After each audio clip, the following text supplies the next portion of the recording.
Alright there, lads and lasses, here I am, back by popular demand.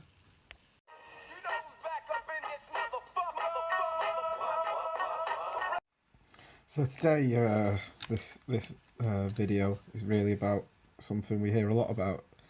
It's freedom of speech. Now, a lot of people invoke freedom of speech when they say something that they know might offend someone, saying, I can say what I want, I've got freedom of speech, it's democracy.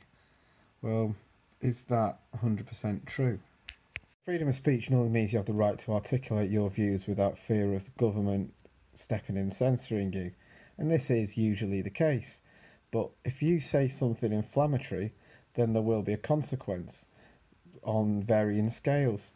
So you might have a good consequence, say Nelson Mandela speaking in South Africa, and it led to the end of apartheid, or Winston Churchill during the Second World War with his fight them on the beaches speeches, or never have so few given so much for so many. You know, these were led to great things happening. But on the flip side, you have people like Abu Hamza or Osama bin Laden or Britain First or the KKK saying inflammatory things which lead to vile acts happening. The consequences of their words are terrible. Yes, everyone has the right to freedom of speech and freedom to articulate their views, but they have to understand that there will always be consequences to this. So, someone may have the right to say, all them immigrants are coming over here and getting a free ass. And I've got every right to say you're a fucking idiot. But both statements are inflammatory and both will end with some form of consequence. Probably me flat on my arse being smacked by some big bloke or big woman, equal. On the flip side of this though, you also get a sort of situation where you get people who take things too far and pick up on every little detail in life that could be deemed even slightly offensive, and that is when we end up in a situation where it actually inflames the complete opposite of what they want. Recently I was reading about the fact that Poundland have got their own brand of M&Ms, peanut M&Ms, that's what they are, but they're not allowed to call it that because it's their own brand, so they've called them Nutters.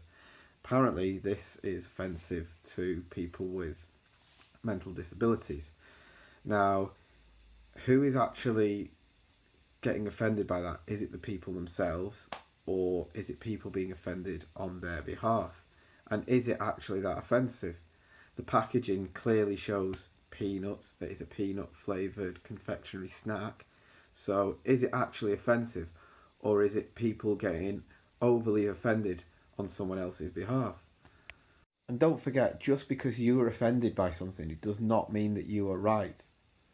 Another example of this is the recent unveiling of Jodie Whittaker as the new Doctor Who, a fictional alien.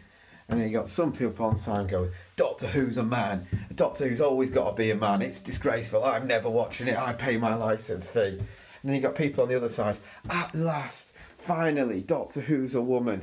Well, it should have happened years ago. It's a fictional alien. It doesn't matter. It's a television show. Literally, fiction is, if you can think it, it can happen.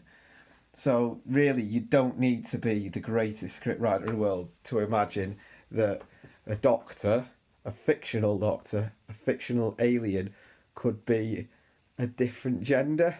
Jesus Christ, Stephen King couldn't think of that twist, could he? Another problem with this is retrospective censorship. I was reading on Twitter the other day, you get all sorts on there, don't you? Literally any kind of person you can think of, they're on Twitter.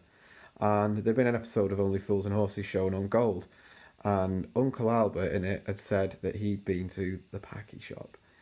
Now, this is a character in his 80s. The episode was shown during the 80s. So, is it that bad? You know, it's where it comes from. It's the place where that word comes from.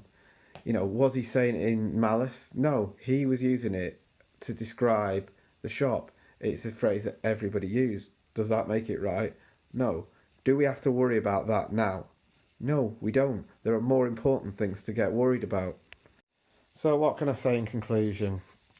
Well, we live in a society where we do have freedom of speech. Now, some people, if the consequences of their inflammatory statements are bad, will say that it is a violation of their freedom of speech. But there has to be a consequence, as I said earlier. So, yes, you can say what you want, but there has to be a consequence to that. But conversely, you can't just get offended by absolutely everything. Some of the things that people do get offended by are perfectly justified, and I am completely with you on that. But some of them are petty, small minded, and a waste of other people's time. We should be more worried about the big things. There is a lot of shit happening in this country. There is a lot of shit happening in the world. There's a fucking lunatic across the ocean who's having arguments with another lunatic across another ocean with nuclear weapons, which is brilliant, just exactly what we need. So, is an ancient sailor who sank all his ships using the word Paki 30 years ago on a fictional show really something that we need to worry about? It's up to you, I suppose.